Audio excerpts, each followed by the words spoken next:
Hi welcome back to my channel. ఈరోజు కథ నా రాక్షసుడు 51వ భాగాన్ని వినేద్దాం. భూమిని చూసిన షాక్లో కళ్ళు తిరిగి పడిపోతుంది సీత. తన అలా పడిపోయిన వెంటనే గుమ్మం వద్ద నిల్చుని వీళ్ళు కూడా పరిగెడుతూ తన వద్దకు వెళ్తారు. వెంటనే వాటర్ తీసుకుని సీత ముఖం మీద చల్లుతుంది భూమి. మెల్లగా కళ్ళు తెరిచిన సీత మళ్ళీ తనని చూసి స్పృహ తప్పి పడిపోతుంది. అలా కాదు అని వెంటనే డాక్టర్కి కాల్ చేసి రమ్మని చెప్తాడు కేశవ్. తను కాల్ చేసిన 10 మినిట్స్కి డాక్టర్ వాళ్ళ ఇంటి దగ్గర ఉంటుంది. అప్పటికే పక్కనే ఉన్న సోఫాలో తనని పడుకోబెడతారు. కంగారు పడిపోతుంది భూమి. ఏంటండి ఇది? నేను వచ్చాను తనతో మాట్లాడాలని ఎంత సంతోషపడిపోయాను, అలాంటిది ఇలా జరిగిందేంటి అంటూ భూమి అడుగుతుంది. నువ్వేం కంగారు పడకు, తనెందుకు కళ్ళు తిరిగి పడిపోయిందో నాకు తెలుసు. ఎందుకంటే ఆ సీక్రెట్ రూమ్లో ఒక డెడ్ బాడీ ఉంది, అది సేమ్ నీలాగే ఉంది. అలాంటిది నువ్వు నాతో నడుచుకుంటూ రావడం చూసిన సీత షాక్కి గురై అలా పడిపోయింది. అంటే ఇప్పుడు సీత నిన్ను ఒక ఆత్మగా భావిస్తుంది అంటూ ముసిముసిగా నవ్వుతాడు కేశవ్. కోపంగా కేశవ్ వైపే చూస్తుంది భూమి. తనకేం కాలేదు, నథింగ్ టు వరీ, తను చూడుకునేది ఏదో చూసి భయపడింది, అందుకే కళ్ళు తిరిగి పడిపోయింది అంటూ డాక్టర్ చెప్పిన మాట విన్న తర్వాత ఇంకా నవ్వు ఆపుకోలేకపోతాడు కేశవ్. అండ్ అలాగే ఇంకొక విషయం సార్, తను ఇప్పుడు ప్రెగ్నెంట్ అని ఆమె చెప్పిన మాటలకి చాలా సంతోషిస్తుంది భూమి. తను తల్లితనానికి దూరమైంది, అలాంటిది వాళ్ళ అన్నయ్యకి పిల్లలు పుట్టబోతున్నారంటే ఏ చెల్లికైనా చాలా సంతోషంగా ఉంటుంది కదా. ఆ మాట విన్న వెంటనే కేశవ్ని గట్టిగా హాక్ చేసుకుంటుంది. ఈ విషయం వింటే నాకెంత సంతోషంగా ఉందో అదే మా అన్నయ్య ఈ విషయం వింటే ఇంకెంత సంతోషిస్తాడు అంటూ చాలా సంతోషపడిపోతూ సంబరపడిపోతుంది. తన వైపు అలాగే చూస్తూ ఉంటాడు కేశవ్. ఇప్పుడు తను ఒక 2 మినిట్స్ తర్వాత మెలకువలోకి వస్తుంది సార్. అండ్ అలాగే రేపు మీరు తనని క్లినిక్ తీసుకుని వస్తే నేను చెకప్ చేయాల్సి ఉంటుంది. ఇప్పుడు తనకి ఎన్నో మంత్స్ వచ్చిందని కూడా తెలుస్తాయి కదా. అండ్ అలాగే బేబీ గ్రోత్ ఎలా ఉందో కూడా చెక్ చేయాలి అంటూ ఆమె మాట్లాడిన మాటలకి రేపు మార్నింగ్ తనని హాస్పిటల్కి తీసుకుని వస్తానంటూ కేశవ్ చెప్పడంతో ఆమె అక్కడి నుంచి వెళ్ళిపోతుంది. తన కాన్షియస్లోకి రావడానికి 2 మినిట్స్ పడుతుంది. అలా కళ్ళు తెరిచి తన చుట్టూ చూస్తుంది. తన కళ్ళు ఎదురుగా కేశవ్ కనిపిస్తాడు. తనని కూడా అలాగే చూస్తూ ఉంటుంది సీత. ఎందుకంత భయపడుతున్నావు సీత? నాతో పాటు వచ్చిన తనని ఆత్మ అని అనుకుంటున్నావు కాదు, తను భూమి, నీకు ఆడబిడ్డ అండ్ అలాగే నీ భర్తకి చెల్లెలు అంటూ భూమిని తన ముందుకు తీసుకుని వస్తాడు. ఏం మాట్లాడకుండా మౌనంగా వాళ్ళ వైపు అలాగే చూస్తూ ఉంటుంది. అది కళ నిజమా అర్థం కాక. మీరెందుకు అంతలా ఆలోచిస్తున్నారో నాకు తెలుసు. మీరు ఆ సీక్రెట్ రూమ్లో చూసిన డెడ్ బాడీ ఇక్కడున్నది నేను, ఇద్దరు ఒకటే అనుకుంటున్నారు, కానీ అది నేను కాదు. అందులో అది ఒరిజినల్ డెడ్ బాడీ కాదు. మా వారు ఇంటికొచ్చిన వాళ్ళని భయపెట్టడానికి అలా అక్కడ డెడ్ బాడీస్ పెట్టినట్టు క్రియేట్ చేశారు. అది చూసి నువ్వు భయపడ్డావంతే, అంతకు మించి ఏం లేదు. నీతో చాలా విషయాలు చెప్పాలి సీత, ఎందుకంటే నువ్వు నాకన్నా చిన్నదానివి కాబట్టి వదిన అని అనలేకపోతున్నాను. ఇప్పుడు అన్నిటికన్నా ముఖ్యమైన విషయం అంటూ తన పొట్ట మీద చేతిని వేసి చెప్తుంది. త్వరలో బుల్లిరాజు రాబోతున్నాడు అంటూ సంతోషిస్తూ తన వైపు చూస్తుంది. నిజమా అన్నట్టు కళ్ళతో తన వైపు చూడడంతో నిజమే అన్నట్టు కళ్ళతో సైగ చేస్తుంది భూమి. తన పొట్ట మీద చేతిని సృష్టిస్తూ చాలా సంతోషిస్తుంది. తన సంతోషాన్ని మాటల్లో బయటికి వ్యక్తపరచలేకపోతుంది. అందరూ అంత సంతోషంగా ఉన్న సమయంలో ఆ ఇంట్లో పనిచేస్తున్న కుక్క వాళ్ళ కోసం స్వీట్ తీసుకుని వస్తుంది. ఆ స్వీట్ కాస్త సీతకి తినిపిస్తుంది. అండ్ అలాగే జూలీకి సీత ఫోన్ ఎక్కడ దాచిపెడుతుందో ఆ ప్లేస్ చెప్తాడు. జూలీ వెళ్ళి ఆ ఫోన్ తీసుకొచ్చి సీత చేతికి అందిస్తుంది. సీత షాక్. ఈ సంతోషకరమైన వార్తని మీ వారితో షేర్ చేసుకో అని చెప్పి తను అక్కడి నుంచి వెళ్ళిపోతాడు. అసలు కేశవ్ మంచివాడా చెడ్డవాడా అని అర్థం కాని సీత తన చేతిలో పెట్టిపోయిన మొబైల్ వైపు అలాగే చూస్తుంది. నువ్వేం ఆలోచిస్తున్నావో నాకు తెలుసు సీత, నువ్వు ఆలోచిస్తున్న వాటికి సమాధానం నేను చెప్తాను. ముందు ఈ సంతోషకరమైన విషయాన్ని అన్నయ్యతో పంచుకో అంటూ భూమి మాట్లాడిన తర్వాత చాలా సంతోషిస్తుంది సీత. రావణ్కి ఫోన్ చేస్తే తర్వాత ఏం తెలుసుకుంటాం? ఒకవేళ వీళ్ళు ప్లాన్ చేస్తున్నారా, నేను తొందరపడుతున్నానా అని చాలా ప్రశ్నలు తన మనసులో నుంచి తన్ని కలిచివేస్తూ ఉంటాయి. నీకు ఇంత చెప్పిన తర్వాత కూడా నమ్మకం కలగడం లేదు కదా? అన్నయ్య అంటే నాకు ప్రాణం. ఈ విషయంలో మాత్రం నీకు అబద్ధం చెప్పడం లేదు.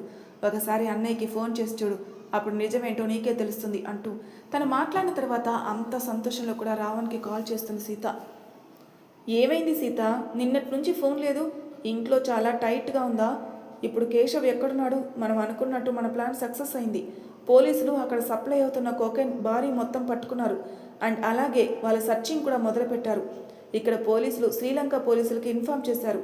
ఇప్పుడు ఇక్కడి నుంచి అక్కడికి ఎవరు తలరిస్తున్నారా అనే కోణంలో వాళ్ళు సర్చింగ్ మొదలుపెట్టారు.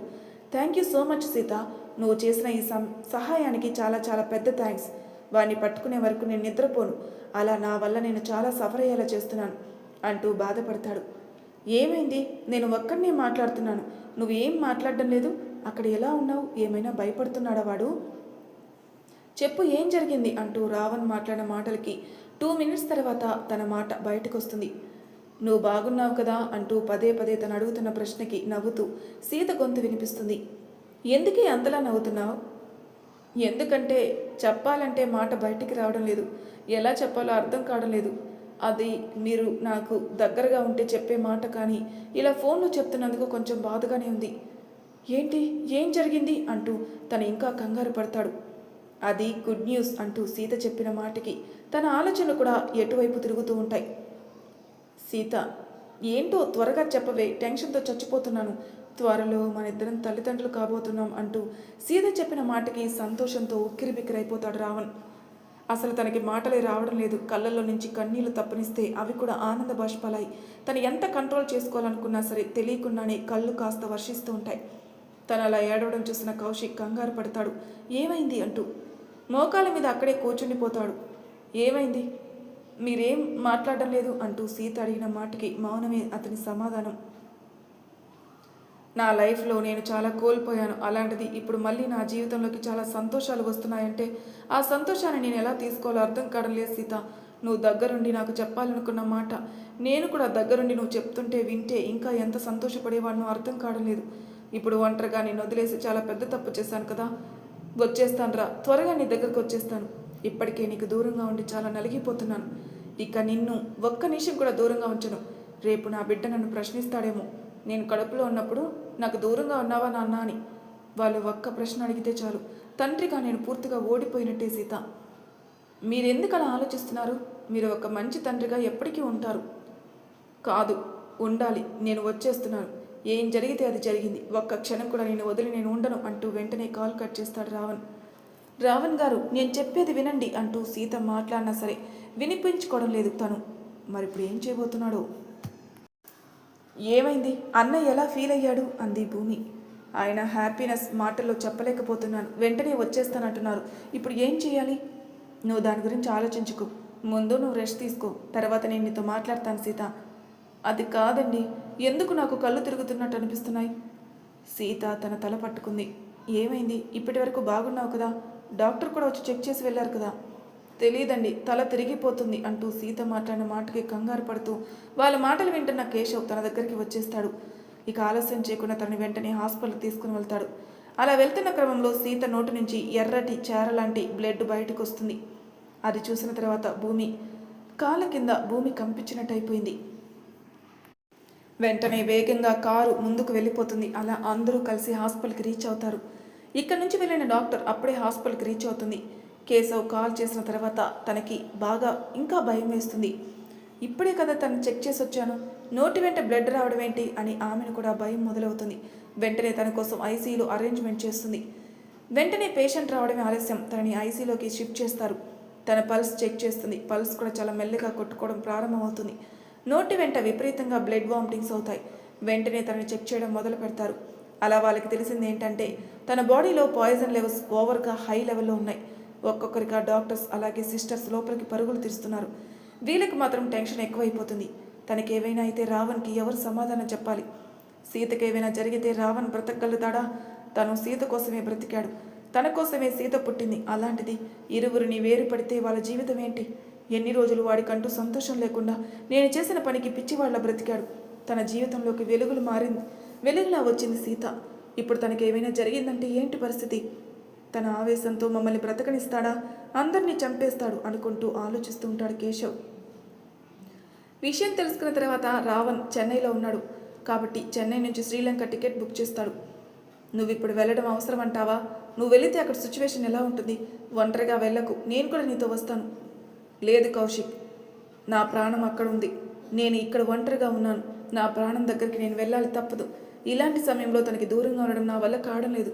నువ్వు ఇక్కడ విషయాలు చూసుకో, ఎలా చేయాలో ఎలా అక్కడికి వెళ్ళాలో అవన్నీ నేను చేస్తాను, తప్పకుండా నేను చేస్తాను. ఇంకొకరికి ఇన్వాల్వ్మెంట్ నాకొద్దు. ఇక్కడ ఉన్నది రామ్, సీత కోసం ఏమైనా చేస్తాడు, ఎవరినైనా చంపడానికైనా చావడానికైనా. నువ్వు కూడా సంతోషించాలిరా, త్వరలో నువ్వు కూడా మావయ్య కాబోతున్నావు. కాబట్టి మన కంపెనీలో పనిచేస్తున్న ప్రతి ఒక్కరికి ఎగస్ట్రా బోనస్ ఇవ్వండి, ఏమంటావు అంటూ సంతోషంగా బయలుదేరతాడు రావణ్. చాలా ఊహించుకుంటున్నాడు మా సంతోషాలను తిరిగి రాబోతున్నాయి. ఇప్పుడు కేశవ్కి ఎలాగైనా గట్టిగా గుణపాఠం చెప్పాలి. సీతని నాతో పాటు తీసుకుని వెళ్ళిపోవాలి. మా లైఫ్లోకి ఇంకొక వ్యక్తి రాబోతున్నారు, అది కూడా తనని సంతోషంగా ఆహ్వానించాలి అనుకుంటూ చాలా ఆలోచనలతో సంతోషంతో చెన్నై నుంచి శ్రీలంక బయలుదేరతాడు రావణ్. అలా భయంగా జూలీ, భూమి, కేశవ్ హాస్పిటల్ బయట కంగారు పడిపోతూ తిరుగుతూ ఉంటారు. ఏంటండి ఇది సంతోషకరమైన విషయం తెలుసుకొని చాలా సంతోషించాను. నాకు ఎలాగో బిడ్డ దూరం అయిపోయాడు, అలాంటిది మా అన్నయ్యకి పుట్టబోయే పిల్లలతో సంతోషంగా ఉండాలనుకున్నాను. ఇప్పుడు ఈ విషయం తెలుసుకున్న తర్వాత అన్నయ్య ఎలా రియాక్ట్ అవుతాడు, తను చాలా సంతోషించుంచాడు. ఇప్పటికే అక్కడి నుంచి ఇక్కడికి రావడానికి బయలుదేరి కూడా ఉంటాడు. ఎన్నో ఆశలతో ఇక్కడికి వచ్చిన అన్నయ్య చివరికి సీత హాస్పిటల్లో ఉందని తెలుసుకుంటే తను ఏమైపోతాడు. అన్నయ్య ఆవేశం గురించి నాకు బాగా తెలుసు. ఆ ఆవేశంలో ఏం చేయడానికైనా వెనకాటాడు అన్నయ్య. ఎందుకంటే తనకి కోపం చాలా ఎక్కువ. అదే తన కోపం ప్రళయం అయిపోతే అప్పుడు తనకి మనం కనిపిస్తామా? తప్పు చేసిన వాళ్ళలా తనకి ఎదురుపడాల్సి వస్తుంది కదండి అంటూ భూమి మాట్లాడుతుంది. నువ్వు దాని గురించి ఆలోచించకు, నేను అన్నీ చూసుకుంటాను. ఎలా చూసుకుంటారు? మీరు అన్నయ్యకి ఎదురు వెళ్ళకండి, నేనున్నాను. నన్ను చూసిన తర్వాత అన్నయ్య కూల్ అవుతారు. భూమి, అవన్నీ తర్వాత ఆలోచిద్దాం. ముందు సీత కండిషన్ ఏంటో తెలుసుకోవాలి. అసలు సీతకి ఇలాంటి సిచ్యువేషన్ ఎలా వచ్చింది? డాక్టర్ వచ్చి తనని చెక్ చేసి వెళ్ళింది. డాక్టర్ ఏమైనా తేడా చేసిందంటే ఆమె ప్రాణాలు ఉండవని ఆమెకు తెలుసు. కాబట్టి ఆమె చాలా జాగ్రత్తగా తనని ట్రీట్ చేసే ఉంటుంది. కానీ ఇంట్లో ఏదో జరిగింది అంటూ ఆలోచిస్తూ ఉండగా తన మెదడులో తట్టిన విషయం ఏంటంటే, ఆ విషయం తెలుసుకున్న తర్వాత తనకి స్వీట్ తినిపిస్తుంది భూమి. ఆ స్వీట్స్ మేడ్ తీసుకొని వచ్చింది. అంటే ఆ స్వీట్స్లో ఏమైనా కలిసిందా? ఏం మాట్లాడుతున్నారండి మీరు? అదే కదా నువ్వు తనకి స్వీట్ తినిపించావు కదా, అది ఎక్కడిది? ఎవరు తీసుకొని వచ్చారు? నేనే స్వీట్ తీసుకుని రమ్మని చెప్పాను. మరి మేడ్ తీసుకుని వచ్చింది సార్. ఎవరతను? పార్వతి అక్క సార్. పార్వతి గారు, నేను ఇక్కడికి వచ్చినప్పటి నుంచి ఆవిడ ఇక్కడే పనిచేస్తున్నారు కదా, ఆవిడ ఇలాంటి పని చేస్తుందా? చెయ్యదు. ఆవిడకి తెలియకుండానే ఏదో జరిగి ఉంటుంది అంటూ భూమి మాట్లాడుతూ ఉంటే అక్కడే కూర్చుని ఏదో ఆలోచిస్తూ ఉంటాడు కేశవ్. ఏంటండి ఏం ఆలోచిస్తున్నారు? నోటు నుంచి తనకి బ్లడ్ వస్తుందంటే నాకు తెలుసు అందులో విషయం కలిసి ఉండాలి. తను పాయిజన్ తీసుకుని ఉండబట్టే అలా బ్లడ్ వస్తుంది. నీకు కూడా పుట్టని బిడ్డ చనిపోయాడు. ఆ బేబీ ఎలా చనిపోయాడు? పార్వతికి దీనికి ఏదైనా సంబంధం ఉందా? తనే కావాలని చేస్తుందా? ఇక్కడ విషయాలన్నీ శేషుకి తెలియదు అనుకుని నేను పొరపాటు చేశాను. ప్రతి ఒక్కటి చూస్తున్నాడా అంటూ నా ఇంట్లో కూడా పని వాళ్ళని పెట్టాడా? ఇప్పుడు సీత ప్రెగ్నెంట్ అవ్వడం తనకిష్టం లేదా? తనే కావాలని ఇలాంటి స్థాయికి దిగజారాడా అనుకుంటూ ఆలోచిస్తూ ఉంటాడు కేశవ్. కేశవ్ ప్రశ్నలకు సమాధానం దొరకడం లేదు. ఇప్పుడు ఏం చేయాలి? అసలు సీత కండిషన్ ఏంటి? ఒక్క డాక్టర్ కూడా బయటికి రావడం లేదు. టెన్షన్ పడిపోతూ ఉంటాడు కేశవ్. మీరు పొరపాటు పడుతున్నారు. తప్పకుండా సీత క్షేమంగా ఉంటుంది. డాక్టర్ వచ్చిన వెంటనే ఇలా జరిగిందంటే డాక్టర్ ఇచ్చిన ఇంజెక్షన్లో ఏమైనా ఉందా? లేదు, అలా జరిగే అవకాశమే లేదు. ఎందుకంటే ఆ డాక్టర్కి నేనంటే చచ్చేంత భయం. నమ్మకస్తురాలు, తను అలాంటి పని చేయదు. ఒకవేళ తనకి ఏమైనా జరిగితే ఆమె ప్రాణాలతో ఉండదని కూడా తెలుసు. కాబట్టి ఆమె చేసే పరిస్థితి లేదు. నేను ఒకసారి ఇంటికి వెళ్తాను, అసలు ఏం జరిగిందో తెలుసుకుంటాను. నువ్వు అండ్ అలాగే జూలీ సీతను జాగ్రత్తగా చూసుకోండి. జూలీ, సీత పరిస్థితి ఎప్పటికప్పుడు అప్డేట్ నాకు అందిస్తూ ఉండు. అండ్ అలాగే మీ ఇద్దరు ఎక్కడికి వెళ్ళకండి, ఇక్కడే ఉండండి. ఎవరైనా తెలియని వ్యక్తి లోపలికి ఎంటర్ అవుతున్నాడంటే నాకు ఇన్ఫామ్ చేయండి అంటూ వాళ్ళకి చెప్పిన వెంటనే బయటికి వస్తాడు కేశవ్. అలాగే తను కాల్ చేసిన వెంటనే వితిన్ 5 minutesలో ఆ హాస్పిటల్ దగ్గరికి ఒక 4 బాడీగార్డ్స్ వచ్చేస్తారు. ఇద్దరు భూమి అలాగే జూలీ వద్దుంటారు. ఇంకొక ఇద్దరు బయట వెయిట్ చేస్తూ ఉంటారు. వాళ్ళకి జాగ్రత్త చెప్పి ఆవేశంగా ఇంటికి బయలుదేరతాడు కేశవ్. ఇంటికి వెళ్ళిన తర్వాత తనకేమైనా నిజం తెలుస్తుందా లేదా తెలుసుకుందాం రండి. హాస్పిటల్ నుంచి ఇంటికి బయలుదేరతాడు కేశవ్. అసలు ఎవరు ఈ పనికి పాల్పడ్డారు వాళ్ళ గురించి తెలుసుకోవాలనే పంతంతో, ఎంతైనా తన ఇంట్లో ఉన్నప్పుడు తప్పు జరిగింది కాబట్టి నింద ఎవరి మీద పడుతుంది? కేశవ్ ఫ్యామిలీ మీదే పడుతుంది. కేశవ్ తప్పు చేశాడని అందరూ అనుకుంటారు, ముఖ్యంగా రావణ్. అందుకోసమే నిజం తెలుసుకునే ప్రయత్నంలో ఇంటికి బయలుదేరతాడు తను. తన కారు వస్తువులను చూసిన వాచ్మెన్ పరిగెడుతూ గేట్ ఓపెన్ చేస్తాడు. ఒకరు బయట ఉంటే ఇంకొకరు లోపల ఉంటారు. కారు లోపలికి వెళ్తుంది. అతని కళ్ళల్లో కోపం, ఆవేశం, బాధ అన్నీ కలగలుపుకొని ఎర్రగా మారిన అతని కళ్ళు చింత పెంకుల్లా ఉన్నాయి. డ్రైవర్ కారు ఆపడమే ఆలస్యం. కోపంగా కారు దిగి లోపలికి అడుగులు వేస్తాడు కేశవ్. పని వాళ్ళకి భయం మొదలైంది కాబట్టి అతని లోపలికి రావడం ఆలస్యం. అందరూ అక్కడికి వచ్చి నిలబడ్డారు. పార్వతి ఎక్కడా అంటూ గర్జించి పులిలా పెద్దగా అరుస్తూ తన పేరు పిలుస్తాడు. పార్వతి ఎక్కడ లేదు. ఎంత పిలిచినా తను రాలేదు. ఒకరి ముఖాలు ఒకరు చూసుకుంటూ ఉంటారు. ఏంటి పార్వతి ఎక్కడికి వెళ్ళింది? ఏమో సార్, ఇంతవరకు మాతోనే ఉంది. తను ఒక అరగంట నుంచి కనిపించలేదు. ఎక్కడికి వెళ్ళిందో తెలీదు. మీరు సీతమ్మ గారిని హాస్పిటల్కి తీసుకుని వెళ్ళిన తర్వాత అందరూ భయంతో వణికిపోతున్నాం కాబట్టి మేము కూడా పెద్దగా పట్టించుకోలేదు. అప్పటి నుంచి పార్వతి కూడా కనిపించలేదు. ఇల్లు మొత్తం చూశాను తన కోసం. తన ఇంట్లో ఎక్కడా లేదు. బయటికి వెళ్ళిందేమో సార్. వాచ్మెన్ వాళ్ళని అడిగి వస్తానంటూ పరిగెడుతూ అక్కడ పనిచేస్తే ఇంకొక అమ్మాయి వాచ్మెన్ దగ్గరికి వస్తుంది. పార్వతి ఇక్కడి నుంచి బయటికి వెళ్ళిందా అని వాచ్మెన్ అడుగుతుంది. అవును, ఇంటి నుంచి ఫోన్ వచ్చిందంట. వాళ్ళ అబ్బాయికి ఒంట్లో బాగలేదు, జ్వరం అని చెప్పడంతో నేనే గేట్ ఓపెన్ చేశాను అంటూ వాచ్మెన్ చెప్పిన సమాధానం విన్న తర్వాత పరిగెడుతూ కేశవ్కి ఆ మాట చెప్తుంది. పార్వతి, తప్పు చేశాను, అందరినీ లాక్ వేయమని చెప్పాల్సింది. అనవసరంగా ఆ మాట చెప్పకుండా సీతను తీసుకుని వెళ్ళిపోయి తప్పు చేశాను. ఇప్పుడు పార్వతి ఎక్కడికి వెళ్ళింది? పార్వతి వెనక ఎవరున్నారు? ఎవరు తన చేత ఈ పని చేయించారు? ఇంత కిరాతకంగా తను ఎలా మారింది? ఈ ఇంట్లో మొదటి నుంచి పనిచేస్తున్న వ్యక్తి తను. నా భార్యకి తనంటే అంత అభిమానం. ఇప్పుడు కూడా తను చెప్తూనే ఉంది పార్వతి అక్క చాలా మంచిదని. మరి అలాంటి పని చేయాల్సిన అవసరం ఏంటి అనుకుంటూ ఆలోచిస్తూ పక్కనే ఉన్న సోఫాలో కూలబడతారు తను. పార్వతి గురించి మీకు ఏమైనా తెలిసిందా? మాకు మాత్రం పార్వతి ఎప్పుడూ ఒక మాట చెప్తూ ఉండేది సార్. వాళ్ళ వారికి పక్షవాతం రావడంతో ఆయన మంచంలో ఉన్నాడు. 8 ఏళ్ల కుమారుడిని చదివిస్తూ తను ఇక్కడ పనిచేయడానికి వస్తుందని. ఆ మాట విన్నప్పటి నుంచి ఆమె అంటే మాకు కాస్త జాలి. ఏదైనా సరే వాళ్ళ అబ్బాయి కోసం తీసుకుని వచ్చి ఇచ్చేవాళ్ళం. తను కూడా సంతోషంగా వాళ్ళ అబ్బాయికి తీసుకుని వెళ్ళేది. ఆ అబ్బాయి ఏం చెప్పేవాడు అదంతా మాతో వచ్చి చెప్పేది. అంతే తప్పనిస్తే ఏ రోజు తను మమ్మల్ని ఇంటికి రమ్మని పిలవలేదు. మేము కూడా ఇంటికి వస్తామని చెప్పలేదు. కాబట్టి తను ఎక్కడ ఉంటుందో తన డీటెయిల్స్ అన్నీ మాకు తెలియదు సార్. కానీ పార్వతి చాలా సంవత్సరాల నుంచి ఇక్కడ పనిచేస్తుంది కదా సార్. తన వ్యక్తిత్వం మాత్రం మంచిదని చెప్పగలం. సరే, ఇంతలా చెప్పగలుగుతున్నారు కదా. తన వ్యక్తిత్వం మంచిదైతే సీతకి విషయం ఎందుకు ఇస్తుంది? ఆ స్వీట్ ఎక్కడి నుంచి తీసుకుని వచ్చారు? ఆ స్వీట్స్ మాత్రం పార్వతి తీసుకుని వచ్చింది సార్. ఎందుకు ఈరోజు స్వీట్స్ తీసుకుని వచ్చావని అడిగితే, అమ్మగారు ఎప్పుడు దేవుడికి ప్రసాదం ఆమె చేస్తారు కదా, ఈరోజు మాత్రం నేను తీసుకుని వచ్చానక్క. మా వారు కోలుకుంటారని డాక్టర్ గారు చెప్పారు. ఆయనలో కాస్త మార్పు వస్తుంది. అందుకోసమే ఈరోజు ప్రసాదం దేవుడికి ఇవ్వాలనుకుని తీసుకొని వచ్చాను. అమ్మగారి పూజ చేసే సమయానికి ప్రసాదం అక్కడ పెడతానని తను చెప్పింది. అమ్మవారి పూజ చేసేటప్పుడు నిజంగానే ప్రసాదం సీతమ్మకి ఇచ్చింది. సీతగారు పూజ చేశారు. అలాగే ఆమె శుభవార్త తెలుసుకున్న తర్వాత తనే ఆ స్వీట్స్ బాక్స్ తీసుకుని వచ్చి భూమి గారికి అందించింది. అంతవరకే తెలుసు సార్. అంతకు మించి మాకేం తెలియదండి. సార్, ఇలా అంటున్నందుకు తప్పుగా అనుకోకండి. మేడంకి ఎలా ఉంది సార్ అంటూ భయంతో వణికిపోతూ అడుగుతారు వాళ్ళు. తన తిన్న ఫుడ్లో పాయిజన్ కలిసింది. తన ఆరోగ్యం చాలా క్రిటికల్గా ఉంది. ఇంత సిస్టమేటిక్గా ఉన్న ఇంట్లో ఇలాంటి పని జరిగిందంటే నాకే అర్థం కావడం లేదు. ఇక్కడ విషయాలు బయటకు వెళ్ళకూడదని ఎంత లాక్ వేశాను. ఇప్పుడు బయట నుంచి ఒక వ్యక్తి మా ఇంట్లో మా వ్యక్తి ప్రాణం తీయాలనుకుందంటే దీని వెనక ఎవరో ఉన్నారు. అది ఎవరు అనుకుంటూ ఉండగానే అప్పుడే తనకు ఒక ఫోన్ వస్తుంది. వెంటనే హాస్పిటల్కి రమ్మని డాక్టర్ కాల్ చేసి తనకు చెప్తుంది. అలా తను వెళ్తున్న సమయంలో పని వాళ్ళ వైపు చూసి, ఆ పార్వతి గురించి ఏమైనా తెలిస్తే తప్పకుండా నాకు ఇన్ఫార్మ్ చేయండి అని చెప్పి వేగంగా హాస్పిటల్కి బయలుదేరి వెళ్ళిపోతాడు తను. అలా 20 మినిట్స్లో హాస్పిటల్కి వెళ్ళిపోతాడు. తను వెళ్ళిపోయిన తర్వాత డాక్టర్స్ అందరూ తలదించుకొని కనిపిస్తారు.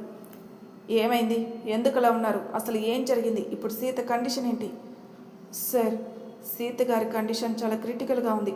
ఒకటి మాత్రం చెప్పాలి, ఇది దేవుడు మాయా అని చెప్పాలి. ఎందుకంటే ఆమె శరీరంలో పాయిజన్ అంతా స్ప్రెడ్ అయింది. కానీ ఈ పాయిజన్ తన పిండం పోవడానికి పెట్టారు. కానీ ఆ పిండం చాలా గట్టిది కాబట్టి తనకి అబార్షన్ అవ్వలేదు. అలాగే తన ఒంట్లో ఉన్న పాయిజన్ మొత్తం రిమూవ్ చేశాం. ఇంకొక హాఫ్ అన్ అవర్లో తన స్పృహలోకి వస్తుంది అనుకుని బయటకు వచ్చి భూమి గారితో ఆ విషయం చెప్పాను.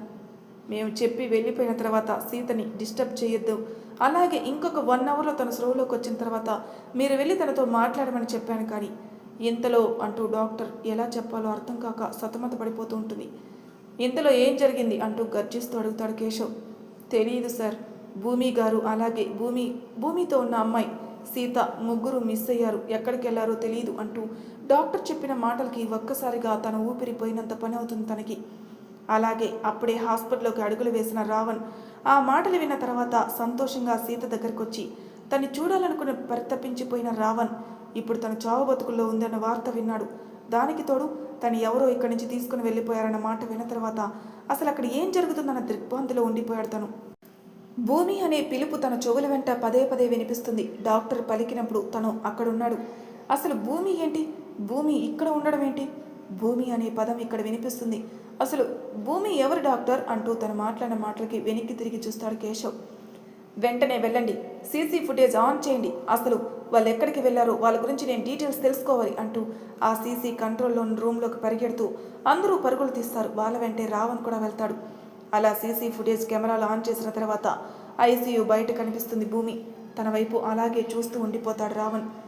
భూమి అంటూ ఒక్కొక్క అక్షరాన్ని కూడా కూడగలుపుకొని కేశవ్ వైపు ప్రశ్నార్థకంగా చూస్తాడు. ఇప్పుడు రావణ్ తెలుసుకోవాల్సిన ఆన్సర్ చాలా ఉన్నాయి. మరి వాటన్నిటికీ సమాధానం కేశవ్ తనకి చెప్పగలుగుతాడా? అసలు సీత వాళ్ళని కిడ్నాప్ చేసింది ఎవరు? తర్వాయి భాగంలో తెలుసుకుందాం. అప్పటి వరకు నా ఛానల్ సబ్స్క్రైబ్ చేయని వాళ్ళు ప్లీజ్ సబ్స్క్రైబ్ చేసుకోండి, లైక్ చేసి షేర్ చేయండి, మీ అభిప్రాయాలు నాకు కామెంట్ రూమ్లో తెలియజేయండి. Thank you for listening.